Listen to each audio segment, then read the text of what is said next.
Hər birinizi salamlayıram. Bugün sizlərlə Qoca və Dəniz əsərinin məzmununa, təhlilinə baxacağıq. Öncəliklə onu qeyd etmək istəyirəm ki, əgər kanala abunə olmamısınızsa, kanala abunə olun və videonu bəyənin. Daha sonra isə izaha baxın. Qoca və Dəniz əsərinin indi gəlin izahına baxaq. Əsər epik növdə povest janrında yazılmışdı. Əsərin ideyasını nə göstərə bilərik biz? Yəni insan övladı məğlubiyyət üçün yaradılmayıbdı. Hətta insan övladını öldürə bilərsən, amma onu məğlub edə bilmərsən. Hər bir insan həyatda müəyyən mübarizələr aparır və əgər bu mübarizələrdə iradəsinin gücü olarsa, o qalib gələ bilər. Yəni iradəsi güclü olarsa, həmin insan öz məqsədinə çata bilər, qələbəyə nail ola bilər və sair fikirləri əsərdə görmək mümkündür. Əsər özü müəllifin, yazıçının müşahidələri əsasında yazılmışdı. Bir müddət müəllif özü Kuba sahillərində yaşayıb və orada gördüyü, müşahidə etdiyi hadisələri bir növ Qoca və Dəniz əsərində qeyd edibdir. İndi gəlin əsərə baxaq. O, 2 avarlı balaca qayıqda Golf Streamdə tək başına balıq tuturdu. Golf Streamdə tuturdu. Düz 84 gün idi ki, dənizə gedir. Hər dəfə də əliboş qayıdırdı. Neçə gündür gedir? 84 gündür. İlk 40 gün ərzində balaca oğlan da qoca ilə bərabər getmişdi. Deməli, ilk 40 gün ərzində 84 gündür ki, gedir artıq. Əliboş qayıdır. Onun ilk 40 günündə oğlan da qoca ilə bərabər gedibdi. Sonra oğlanın valideynləri ona baş saldılar ki, qoca balıqçı uğursuz adamdır. Qoca balıqçını uğursuz adam adlandırır uşağın valideynləri. O da atasının təkidi ilə qocadan ayrılıb başqa qayıq ilə getdi. Özü də birinci həftə ərzində 3 iri balıq gətirdi. Deməli, uşaq qocadan ayrılan sonra başqa bir balıqçının yanına gedir və həqiqətən də o hissəyə gedəndən sonra, o balıqçının yanına gedəndən sonra birinci həftə 3 iri balıq gətirir. Qoca balıqçının halı oğlanı yaman kədərləndirirdi. Hər gün əliboş qaydanda uşağın ona yazığı gəlirdi. Hər axşam sahilə gedib qocaya qayıqdan şeylərini, kəndirləri, yelkən dolanmış dor ağacına ya da nizəni daşımağa kömək edirdi. Yelkən başdan başa yamaq içində idi. Dor ağacına sarınmış bu köhnə yelkən dəfələrlə məğlubiyyətlərə düçar olmuş alay bayrağına oxşuyurdu. Usanmış, yorğun qoca balıqçı çox arıq idi. Burada bir qocanın görürsüz xarici görkəminin bir təsviri var. Bax, diqqətli olun, xarici görkəmin təsviri də var. Balıqçı arıq idi. Peysərini dərin qırışlar örtmüşdü. Qonur rəngə çalan yanaqlarını ləkələr bürümüşdü. Ləkələr hər iki yanağı boyu sifəti ilə üz aşağı boynuna qədər yayılırdı. Dənizdən ağır, nataraz balıqları dartıb çıxardanda əllərini kəndir kəsib yarıq-yarıq eləmişdi. Yarıq-yarıq etmişdi.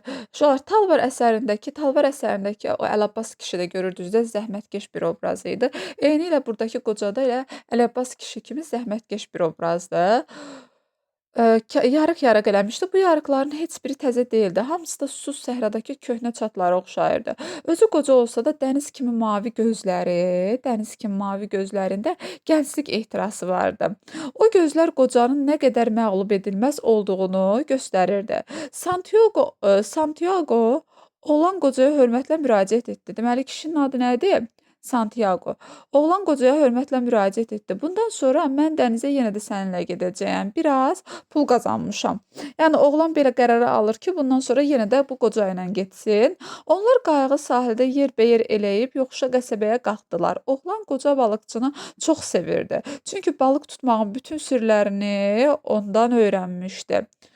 Qoca dilləndi. Yox, bala, indiki yerin yaxşıdır. Bəxtin gətirir orada qal. Yadındadır, bir dəfə, indi oğlan deyir ki, yadındadır, bir dəfə 87 gün hər səhər dənizə getdik. Bir dənə də balıq tuta bilmədik. Sonra 3 həftə gündə iri bir balıqla sahilə qayıtdıq. Yadımdadır. Qoca onun sözünü təsdiqlədi. Bilirəm ki, yanımda öz xoşunla getməmisən, mənə inanırsan, amma öz yerində qalsan yaxşıdır. Deməli, burada sizi nə çaşdıra bilər? Bax, hal-hazırda qoca 84 gündür ki, balığa gedir. Onun ilk 40 gününü o həmin oğlandan gedibdi. Sonra 40 gündən sonra oğlanı valideynləri başqa bir qayıqçının yanına göndəriblər ki, həmin bu qoca balıqçı uğursuzdur, başqasının yanına get. Uşaq da indi artıq 40 gündür ki, başqasının yanında gedir axı. Deyir ki, əlimə biraz pul toplamışam. Həmin o balıqçının yanında, başqa bir balıqçının yanında əlimə biraz pul toplamışam. Amma artıq sənlə gəlib getmək istəyirəm. Sənlə gəlib getmək istəyirəm. Çünki bu uşaq qocanı həqiqətən çox sevirdi. Çünki balıqçılığın, balıq tutmağın bütün sirlərini bu qocadan öyrənmişdi. Qoca kişi də deyir ki, yox, sən elə həmin yerdə get də, yəni orada yaxşıdır. Bəxtin gətirir. İndi uşaq da deyir ki, sən yadındadır, biz bir dəfə nə vaxtsa bunlar əvvəlcə, bir dəfə də 87 gün səhər dənizə gediblər. Heç bir balıq tuta bilməyiblər. Sonra ardarda 3 həftə gündə iri bir balıqla sahilə qayıdıblar. Yəni bunu uşaq öz xatirəsindən deyir ki, yadındadır, bir dəfə 87 gündə getmişdik. Sonra qoca da deyir ki, mən bilirəm ki, sən mənə inanırsan, valideynlərin, yəni mənə inanırsan, öz yerdə qalsan yaxşıdır, amma yenə də. Məni atam məcbur etdi deyə oğlan özünə təmizə çıxarmağa çalışdı. Mən uşağam, atama qulaq asmalıyam. Doğrudur. Qoca dilləndi. Yaxşı eləmisən, başqa cür də ola bilməzdi. Deməli qoca incimir. Uşağın onun yanından getməyinə incimir. Bax tezdə çıxarlar ki, qoca incidi, nə bilim, neynədi, amma incimir. Deyir elə yaxşı edirsən, sən atanın sözünə qulaq asmalısan. Atam nədənsə sizin bəxtinizə inanmır. Amma biz inanırıq, eləmi? Qoca uşağa deyir ki, biz inanırıq, eləmi? Uşaq da deyir ki, əlbəttə. Oğlan onun sözünü təsdiqlədi. Ustad, terasa gedib biraz pivə içək, şeyləri nə vaxt istəsəniz evə apararıq. Pivə pulunu mən verəcəyəm. Deməli, terasa gedib pivə içmək təklifini kim verir? Uşaq verir. Hətta deyir ki, pivə pulunu da mən verəcəyəm. Lap yaxşı, niyə də içməyək? Deyə qoca razılaşdı. Balıqçı balıqçını qonaq edər də. Onlar teras restoranına gəlib oturdular. Orada çoxlu balıqçı vardı. Qocanı görəndə gülə-gülə zarafata başladılar. Qoca isə zarafatdan incimirdi. Zarafatdan incimir. Bunu diqqətinizi saxlayın.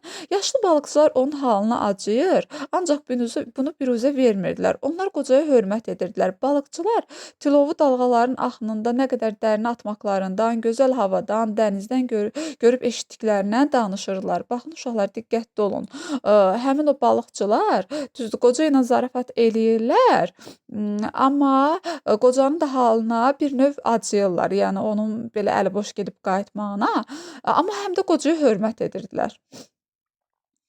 Bu gün balıq ovunda bəxti gətirənlərin hamısı burada idi. Onlar içini çıxardıb təmizləyəndən sonra balıqları bir-birinə bərkidilmiş qoşa taxtaların üstündə köndələn düzmüşdülər.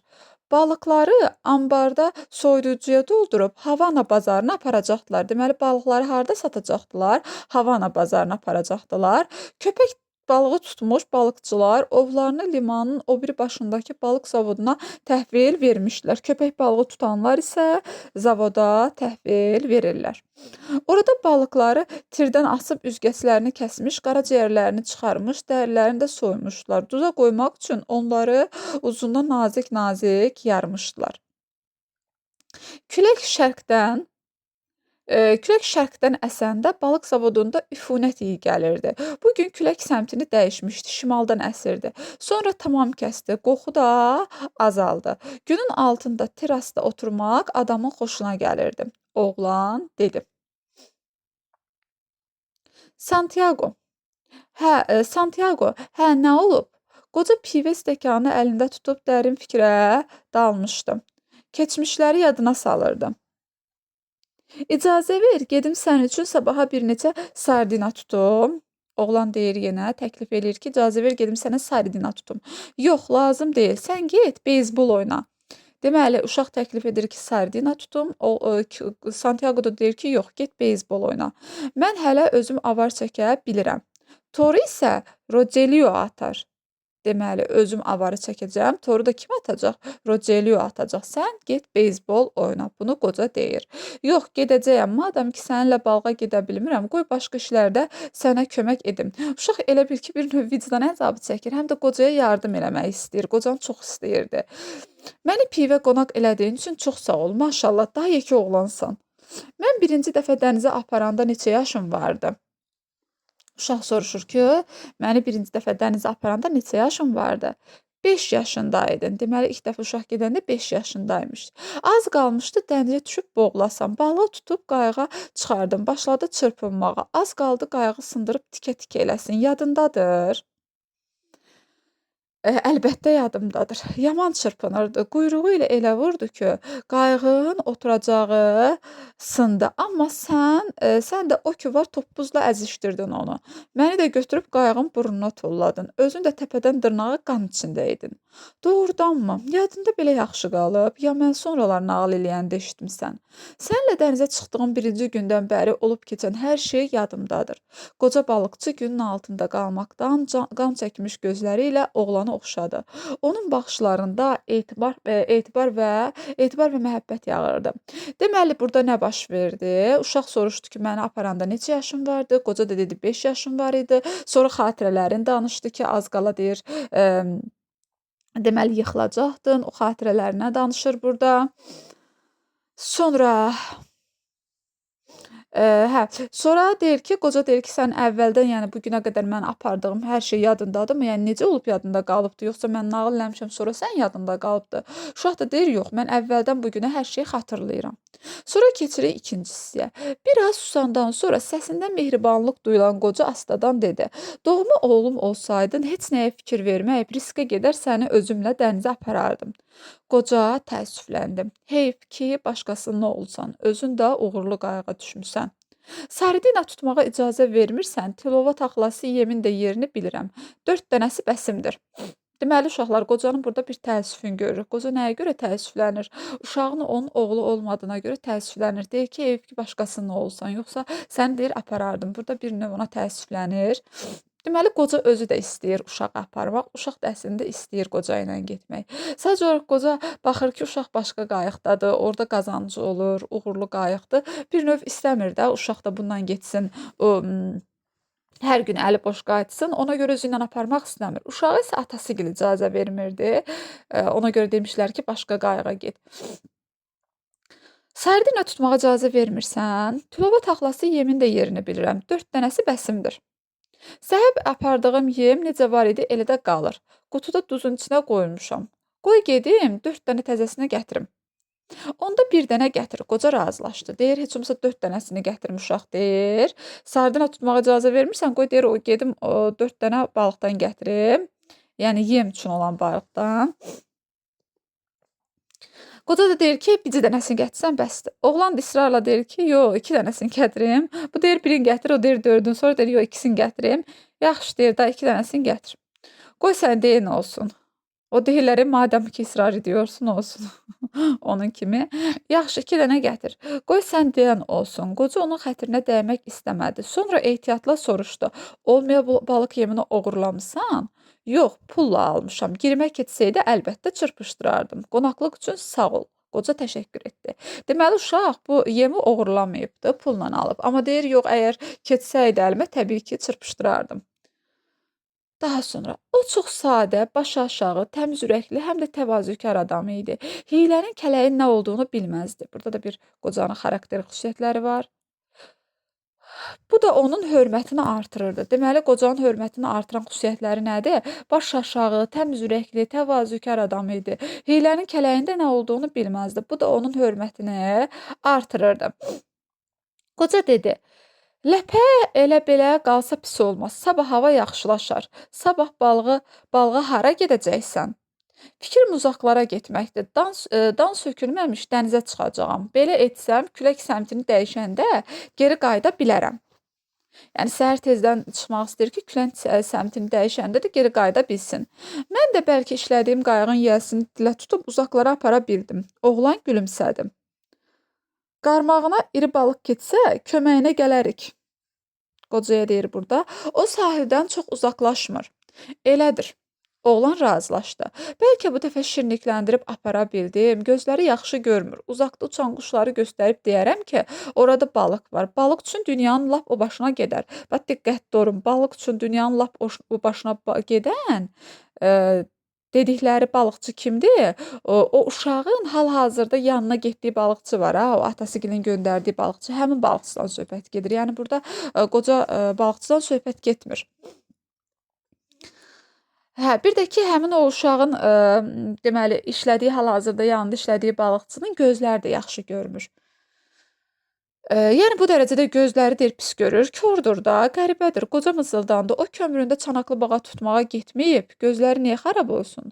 Deməli, kimlərin gözləri xarab olar? Burdan belə bir nəticə çıxır ki, çanaqlı balığa tutmağa gedənlərin.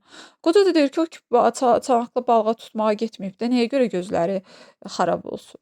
Sən ki, neçə il Moskit sahillərinə gedib çanaqlı bağa tutmusan, bəs sənin niyə gözlərin kor olmayıb? Baxın, qocanın özü. Qocanın özü, çanaqlı bağa tutubdu. Çanaqlı bağa tutubdu. Hətta uşaq deyir ki, bəs sən özün çanaqlı bağa tutmusan da, niyə sənin gözlərin kor olmayıbdı? Məşəl kimi parıldayır. O da deyir, ona görə ki, qəribə qocayam. Deməli, qoca bunu necə açıqlama verir ki, mənim niyə gözlərim xarab olmayıb? Deyir, mən qəribə qocayam ona görə. Birdən çox iri balığa rast gəlsəm, tutub çıxarmağa gücün çatar. Mənə elə gəlir çatar. Bu işdə gücdən çox fənd lazımdır. Deməli, qoca əsas məsələnin nə olduğunu düşünür, fənd.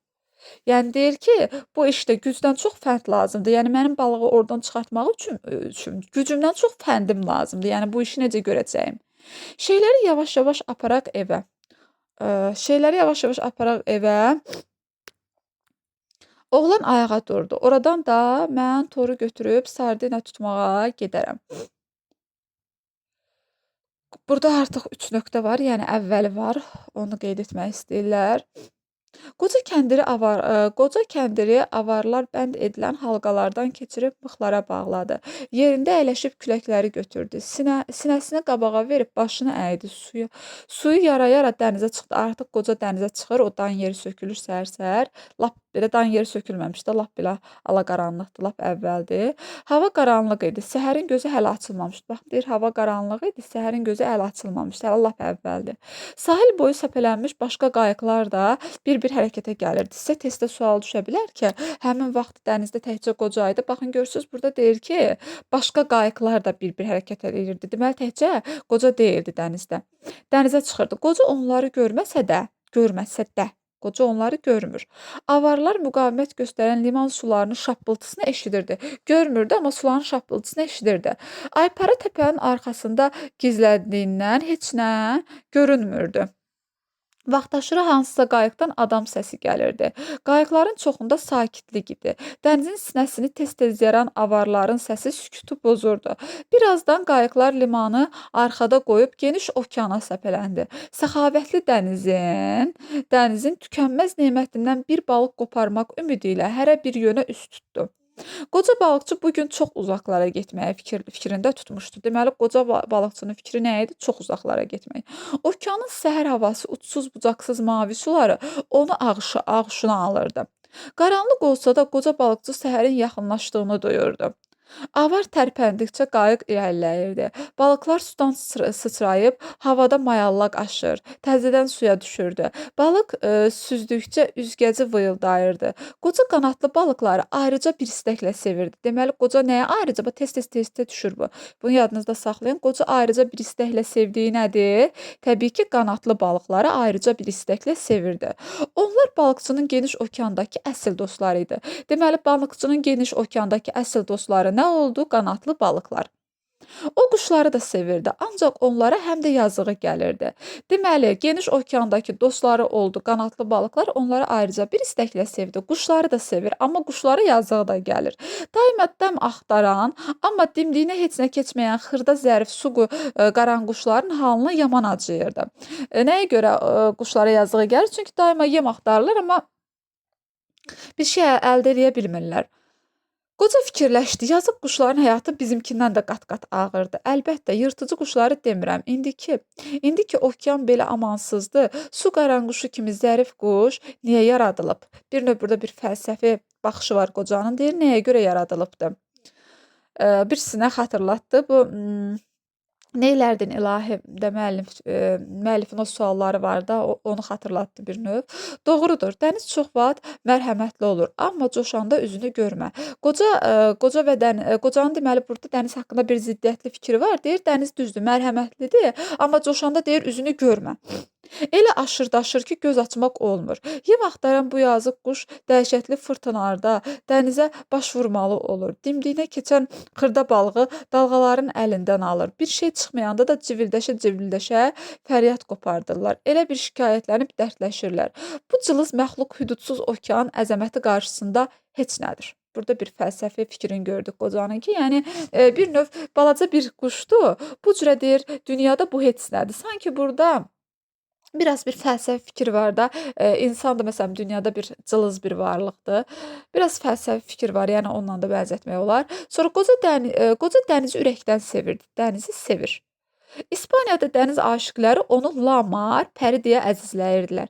Deməli, İspaniyadakı dəniz aşiqləri onu nə adlandırırdı? Lamar, pəri deyə əzizləyirdilər. Arabir acıqları tutanda pisləsələr də çox vaxt hörmətlə yad edirdilər İspaniyadakı dəniz aşiqləri. Sonra köpək balığının qaraciyəri tapılmayanda çoxlu pul qazanmaq üçün motorlu qayıqda balıq tutmağa gedən cavanlar dənizə rəqib kimi baxırlar. Dənizə rəqib kimi baxanlar kimdir? Pul qazanmaq üçün motorlu qayıqda balıq tutmağa gedən cavanlar. Onlar dənizə rəqib kimi baxırdılar. Onlar lazım oldu, olmadı, dənizi lənətləyirdilər. Qoca üçün isə dəniz hər şey idi, onun həyatı idi. Deməli, cavanlar, motorlu qayıq sürən cavanlar, belə deyək də, heç nə tapmayanda dənizi lənətləyirdilər. Qoca lənətləmir. Hətta görüşdə neçə gündür ki, əli boş gedir, gəlir, amma lənətləmir.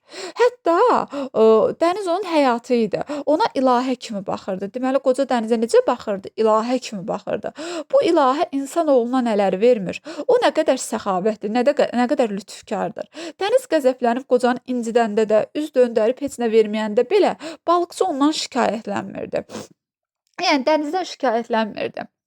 Fikirləşirdi ki, o insanlara nemətlər verir. Neynəmək olar? Dənizin təbiəti belədir.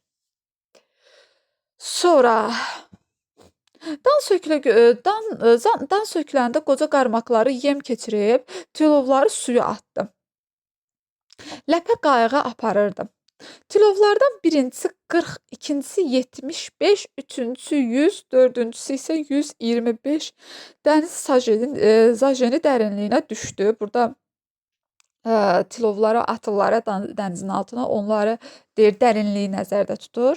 Qoca qarmaqlara cərgə ilə sardina taxmışdı. Nə taxmışdı? Sardina taxmışdı. Hamısında gözlərini qarmağa keçirmişdi. Beləliklə qarmaqlar yarımdairəvi yem çələngə əmələ gətirirdi. Bu da dənizdəki balıqları şirinlikləndirib aldadacaqdı. İri balıqlar da yemə yaxınlaşmaqdan qorxmayacaqdı. Çünki qarmağın hər tərəfində eyni dadı, eyni ləzzəti duyacaqdı. Oğlanın verdiyi bir cüt təzə tunes balığını qoca ən dərinə atdığı tilova keçirmişdi. Deməli, o oğlan nə vermişdi ona? Tunes balığı vermişdi yem məqsədi ilə. Qoca onu ən dərinə atmışdı. Ən dərindəki tilova hansını atır? Oğlanın verdiyi tunes balığını. Lap əvvəl atdıqlarını isə saridina qoymuşdu.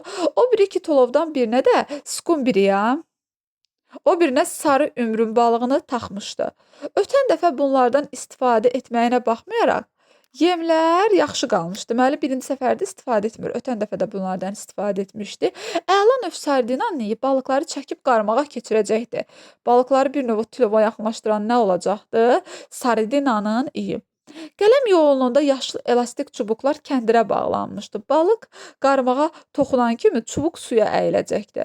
Kəndirə hər iki dəniz sajeni uzunluğunda 2 ip də bağlanmışdı. Bu iplərin də ucuna ehtiyatı üçün başqa ip düyünlənmişdi. Bu da qarmağa udası balığa 300 dəniz sajeni qədər məsafədən sərbəst üzməyə imkan verəcəkdi.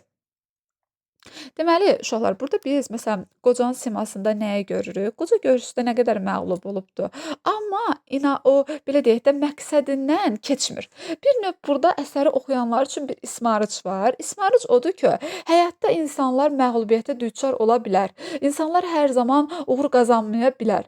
Amma insan gərək öz məqsədinin ardınca gedə, iradəli ola. Əgər məqsədinin ardınca gedər, iradəli olarsa, o zaman qalib gələ bilər. İnsanlar bir dəfə məğlub olan kimi məqsədindən geri çəkilməməlidirlər. 2 saat idi. Günəş doğmuşdu. İndi qoca gün doğana baxanda günəşin tellərini güzgüləndirən dəniz gözlərini o qədər də deməli dəniz gözlərini o qədər də qamaşdırmırdı artıq.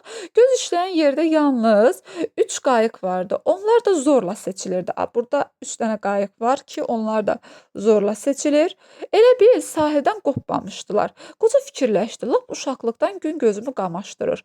Amma gözlərim amma yaxşı görür. Xarab olmayıb. Gün batanda düz ortasına baxıram. Gözlərimə qaranlıq çökmür. Hərçənd günəş qürub çağı da bərk şöhlələnir. Telləri adamın gözünə batır. Burada öz gözləri haqqında fikir var. Orada da uşaq soruşmuşdu ki, bəs sən deyir, çanaqlı balığa gedirsən də, nəyə görə gözlərin kör olmayıb? Yenə də göz məsələsinə burada toxunub. Günəş od saçırdı. Qoca bunu peysərinin yanmasından duyurdu. Avar çəkdikcə kürəyindən ter, sel kimi axırdı. İndi biraz yatıb dincələ bilərəm. Hər ehtimala qarşı kəndiri də ayağının baş barmağına bağlayım ki, tərpənən kimi yuxudan ayılım. O suya atandan sonra tilovlar təzədən istəyir ki, biraz dincəlsin və ipləri də, kəndirləri də barmağına bağlayır ki, tərpənən kimi yuxudan ayılsın. Yəni o balıq falan düşsə də ora, axın özü qayığı aparacaq. Bu gün düz 85, artıq 85-ci gündür ki, gedir mütləq balıq tutacağam deyir. Bu vaxt qələmvari yaşıl çubuqlardan biri suya sarı əyildi. Bax belə, mən istəyəndə elə budur. Qoca kürəkləri ehmalca sudan çıxardı. Əyilib kəndiri qaldırdı. Sağ əlinin baş barmağı ilə şəhadət barmağı arasında saxladı. Nə gərginlik, nə də ağırlıq duydu. Kəndiri boş tutmuşdu. Birdən kəndir dartıldı. Hərəkət yavaş və yüngül idi. Hərəkət necə idi? Yavaş və yüngül idi. Qoca bunun nə olduğunu dərhal başa düşdü. Qoca həmin dəqiqə bunun nə olduğunu başa düşür.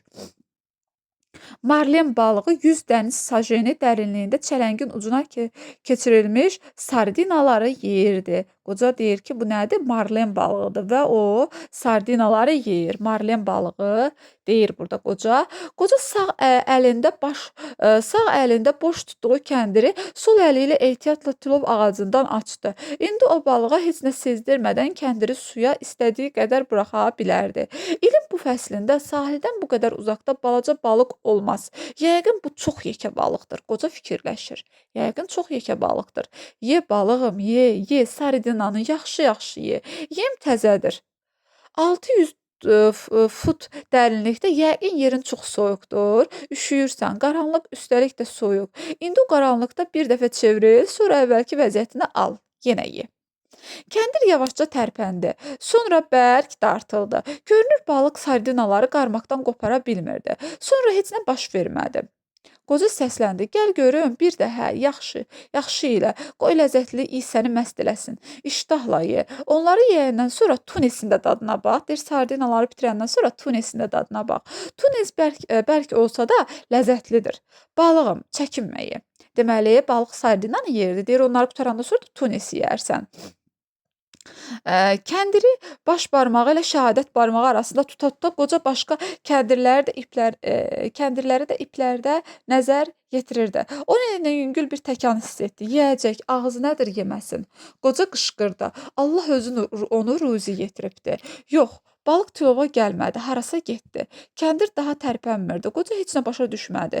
Gedə bilməz. Həzrət İsa'nın adı çəkilib uşaqlar. İsa'nın adı başqa hansı əsərlərdə çəkilmişdi? Məsələn, Quşqılda var. Sonra İsa'nın adı, məsələn, İsa kimi tiflikdə Zəbur. Məcnunda var idi, Leyli Məcnunda, Məcnun əsərində də var idi bu, Leyli Məcnun əsərində. Sonra yerini dəyişdirir. Sonra Dəhnamə əsərində də var. Onu getməyə qoymaz, yerini dəyişdirir. Çox güman bu balıq əvvəllər bir dəfə qarmağa keçib. Odur ki, indi ehtiyatlı dolanır. Kəndir yüngülcə tərpəndi. Qocanın kefi kökəldi.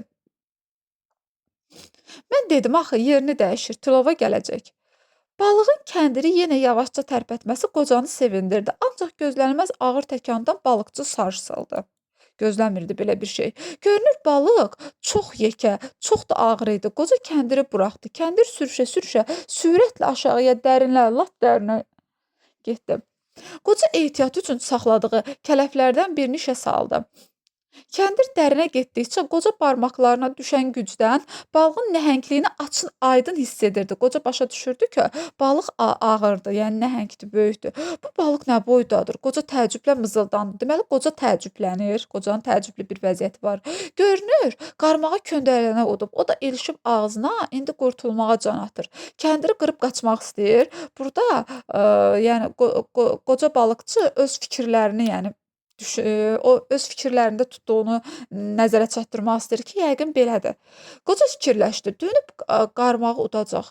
Ancaq düşündüyünü dilə gətirməyə qorxurdu. Ona elə gəlirdi ki, arzu dilə düşəndə baş tutmur.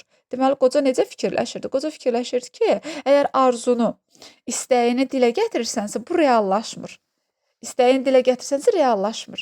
Qarmağa keçən balığın çox yekə olduğunu anlayırdı. Bu dəqiqə balığın ağzına keçmiş qarmağı da, qarmağa sancılı tunesdə götürüb dənizin dərin qaranlıqlarını necə can atdığını aydın təsəvvür edirdi. Öz fikrində belə canlandırır. Balıq tərpəndikcə qoca onun nə ağırlıqda olduğunu biraz da yaxşı duyurdu. Ağırlıq birdən artdı. Qoca kəndiri boşaltdı. Sonra bir anlığa onu barmaqları arasında saxlayıb buraxmadı. Ağırlıq və gərginlik yenə də artdı. Kəndiri aşağı dartırdı. Əməlli başlı tutdu, deyə qoca rahatlandı. Artıq rahatlanır. Sonra kəndiri dənizə buraxa-buraxa sol əli ilə iki kələfin kəndirini açıb ikinci çəngəlin ehtiyat kələfinə caladı. İndi o nəhəng balıqla vuruşmağa hazır idi. Dənizə buraxdığından başqa hər biri 40 dəniz sajeni uzunluğunda 3 ehtiyat kələfi vardı. Biraz da ud görək, qoca xəyalən balıqla danışırdı. Yaxşı ud. Elə ud ki, qarmağın ucları gedib düz ürəyinin başına batsın. Sonra da suyun üzünə çıx ki, nizəni böyrünə sancım. Oldu, hazırsanmı? Çox yeyəcəksən. İstəyir ki, artıq burada balıq suyun üzünə çıxsın da. Artıq balıq ölsün, suyun üzünə çıxsın. Daha bəsdir. Qoca qışqırdı. Kəndiri iki əlli var gücü ilə özünə tərəf dartıb bir yard qədərinə geri yığdı. Sonra ipi bir neçə dəfə tərpətdi. Qocanın bütün səyləri boşa çıxırdı. Balıq baş götürüb üzür. Üzdükcə qayıqdan uzaqlaşırdı. Qoca isə onu bir düymə belə daha qaytara bilmirdi. Balıqçının kəndirləri çox möhkəm idi. O bunları iri güclü balıq üçün hazırlamışdı. Balıqçının kəndirləri də möhkəmdir. Kəndiri kürəyinə aşırıb tarıma çəkdi. Ətrafa su damcıları səpələndi. Balıqçının burada necə mübarizə apardığını görürük. Yəni heç cürə geri çəkilmir. Qoca taxta oturacağı çöküb bədənini dala verdi. Bütün gücünü topladı. Qayıq yavaş-yavaş şimal-qərbə yön alırdı. Balıq durmadan üzür, qayıq da sakit dənizin sinəsi ilə balıq gedən səmtə gedirdi. Qarmağına yem taxılmış o biri tilovlar da suda idi. Hələlik qocanın əlindən heç nə gəlmirdi. Gecə yarısı iki dəniz donuzu mayallaq vura-vura qayığın böyür başında üzürdü. Burada deməli dəniz donuzlar da var. Dəniz donuzu. Qoca onların səsini eşitdi. Erkək donuz bərkdən dişisi də astadan fısıldardı. Erkək donuz bərkdən, dişisi də astadan fısıldardı. Qoca dedi, yaxşı heyvanlardır. Qocanın bayaqları biz deməli quşlar haqqında fikirlərini görmüşdük. İndi burada da deməli donuzlar haqqında oynayırlar, zarafat eləyirlər. Qanadlı balıqlar kimi qanadlı balıq haqqında da fikirlər söyləmişdi bayaq, dostları idi. Bunlar da biz insanlara yaxındır. Yəni onları yaxınlığına görə qanadlı balıqlara bənzədir. Qocanın tilova düşən iri balığa yazığı gəldi. Düşündü, balıq deyil, xalis möcüzədir. Görəsən nə yaşındadır? Yaşını düşünür, neçə yaşında olduğunu. Ömrümdə belə güclü balıq tutmamışam. Birinci səfərdə tutur. Başıma belə oyun açanı olmayıb. Görünür, çox ağıllı balıqdır ki, atlanıb düşmür. Kəndiri dartsa, ya hoppansa bir anda məni məhv edə bilər. Ola bilsən bundan qabaq dönə-dönə qarmağa keçib. İndi də istəyir çarpışmaqla canını ölümdən qurtarsın. Burada balıq da öz həyatını qurtarmaq üçün orada mübarizə aparırdı. Yəqin qoca ilə təkbətək vuruşduğunu bilmir. Çox iri balıqdır. Görəsən əti dadlı olsa bazarda nə qədər pul çıxarar? Burada artıq pul hesablayır ki, görəsən nə qədər pul çıxarda bilər. Yemi götürməyindən bildim ki, erkəkdir. Deməli, qoca bunun erkək olduğunu nədən başa düşür? Yemi götürməyindən. Özünü lap kişi kimi aparır. Heç nədən qorxub eləmir. Görəsən nə elədiyini bilirmi? Yoxsa o da mənim kimi bəxtinin izinə düşüb hara gəldi gedir? Deməli, özünü bəxtinin izinə düşüb hara gəldi gedər adlandırır. Fikirləşir ki, görəsən balıq da mı mənim kimidir? Balıq insanın hər cür kələyindən, hiyləsindən, qurduğu tələdən uzaqda, okeanın dərin yerində yaşamaq istəyirdi. Mən isə onu üzə çıxartdım. İnsan nəfəsi dəyməyən bir yerdə indi biz bir-birimizə bağlanmışıq. Bir-birimizdən ayrılmazıq. Aramızdakı yaxınlıq günortadan başlanıb indi mənə də, ona da heç kim kömək edə bilməz. Balıq yavaş-yavaş dövrə vurur, qayığa yaxınlaşırdı. O gözəlliyi, görkəmi ilə qocanı heyran qoymuşdu. Qoca nizəni qapıb bütün gücü ilə balığın döş üzgəcinin altına sapladı. Balıq yerindən tərpənmədi. Qoca balığı üç yerindən, burnundan, ortasından, bir də quyruğundan qayığa möhkəm bənd etdi. Balıq o qədər deməli, balıq harda qaldıq? Hə, balıq o qədər iri idi ki, elə bil qayığın özünü gəminin böyrünə qoymuşlar. Bax, burada fikir verin. Nə qədər böyükdür. Balıq o qədər iri idi ki, elə bil qayığın özünü gəminin böyrünə qoymuşlar. İndi balıq əlinin altındaydı. Əlləri də, beli də bərk ağrıyırdı. Bunlar da yuxu deyil, həqiqət idi. Əllərim tez sağalacaq. Qoca özünə təsəlli verirdi. Yaralarımdan çox qan axıb. Ona görə də qanım zəhərlənməz. Qoca fikirləşir ki, qanı zəhərlənməz. Çünki yaralarından qan çox axıb. Şor su yaramı tez sağaldar. Bizim körfəzin lehimli suyu dünyada yaranın birinci məlhəmidir. Bunlar da testdə düşür. Yaranın birinci məlhəmidir. Şor su yaramı tez sağaldar. Körfəzin deməli, lehməli suyu dünyada yaranın birinci məlhəmidir. Qoca belə düşünür. Bu saat çalışmalıyam ki, huşumu itirməyim. Əllərim də işini yaxşı görsün. Hələ ki pis üzmürük. Balığın ağzı bağlıdır. Quyruğu da yaxşı durur. Gah qalxır, gah da suya düşür. Doğmaca qardaş kimi yanaşı özürük. Birdən başı gicəlləndi, düşündü. Görəsən indi kim aparır? Mən onu, ya o məni? Onu qayığa yükləyib aparsaydım, bu sual ortaya çıxmazdı. Amma indi yanaşı üzürük. Bir-birimizi də möhkəm bağlayıq. Neyləmək, balıq məni aparır, qoy aparsın. Əslində isə mən ona hiylə qurdum. Yazıq balığın fikrindən də keçmirdi ki, mənə pislik eləsin. Fikirləşir ki, mən ona hiylə qurdum. Yəni balığı nə günahı var idi ki, mən onu tutdum. Onlar tələsmədən rahat-rahat üzürdülər. Qoca əllərini növbə ilə dənizə salıb şor suda saxlayırdı ki, yaraları tez sağalsın. O deyir, lehməli su dərmandır. Başı gicəllənməsin. Həm də başı gicəllənməsin. Göydə topa-topa bulud üzürdü. Qoca göyə baxanda küləyin bütün gecə əsəcəyini anladı. Artıq bilirsiz nətər səhər açıldı, günorta düşdü, artıq gecə düşür. Bütün gecə əsəcəyini anladı. Balıqdan bir an belə gözünü çəkmirdi. Baxdıqca baxıb özünü inandırmağa çalışırdı ki, gördüyü yuxu deyil, gerçəkdir. Gerçəkdir. Yola düşəndən bir saat sonra bir köpək balığı özünü ona yetirdi. Köpək balığı özünü ona yetirir. Yırtıcı elə belə gəlməmişdi. Köpək balığı özünü qayığın quyruğuna yetirib həmləyə keçdi. Qoca onun cəhənnəm qapısı kimi geniş açılmış ağzını, dəhşət saçan gözlərini gördü. Köpək balığı nəhəng balığın quyruğundan iri bir parça qopardı. Bir dənə gələn köpək balığı alt çənə üç çənəyə dəyəndə dişlər elə şaqqıldadı ki, qoca diksindi. Köpək balığının əvvəl başı, sonra da beli sudan çıxdı. Yırtıcı ikinci həmləyə keçdi. Dişlərinin şaqqıltısı yenə eşidildi. Qoca o dəqiqə nizəni onun təpəsinə gözlərini birləşdirən xətlə burnundan başına qalxan xəttin kəsişdiyi yerə sapladı. Nə ilə vurur? Nizə ilə vurur. Əslində xətt filan yox idi. Abi rəngli kələ-kötür yekə kəllə, geniş açılmış iri yırtıcı gözlər də, bir də hər şeyi parçalamağa hazır şaqqıldayan çənə vardı. Zərbi endirilən yerdə köpək balığının beyni yerləşirdi. Ona görə də qoca nizəni qanı axan əlindən bərk-bərk tutub düz oranı nişan almışdı. O, bu zərbəni heç nəyə ümid bağlamadan, amma coşqun bir qətiyyətlə, qəzəblə, tükənməz nifrətlə vurmuşdu. Qoca didilib eybəcərləşmiş balıq, köpək balığı, burada nöqtələr var, yəni əvvəlində var əsərdən. Artıq eybəcərləşib balığı. Əvvəl necə gözəl balıq idi. Eybəcərləşmiş balığına daha baha bilmirdi. Köpək balığı nəhəng balıqdan bir parça qoparanda qoca elə gəlmişdi ki, yırtıcı onun özünün ətini yeyir. Balığıma göz dükənib bax belə öldürərəm deyə qoca qürrələndi. Ömründə birinci dəfədir ki, belə yekədişə rast gəlirəm. Ömründə birinci səfər idi belə iri bir balıq tuturdu. Həm də ömründə birinci dəfə idi ki, belə iri yekədiş, yəni belə bir köpək balığına rast gəlirdi. Doğrudur, bu yaşa çatanacan çoxunu görmüşəm, amma belə nəhəng qarşıma çıxmayıb. İşim çox yaxşı gedirdi, heyf. Söz yox, bu gediş uzun sürə bilməzdi. Bütün bunların yuxu olmasını elə istərdim ki, kaş mən burada bir onun belə deyək də, məyusluğunu görürük, peşmanlığına. Kaş deyir mən bu azman balığı tutmamış olaydım. Kaş indi çarpayımın üstündə qəzet salıb uzanmış olaydım. Kaş heç deyir mən bu balığı tutmayaydım. Bir peşmançılığı var burada artıq.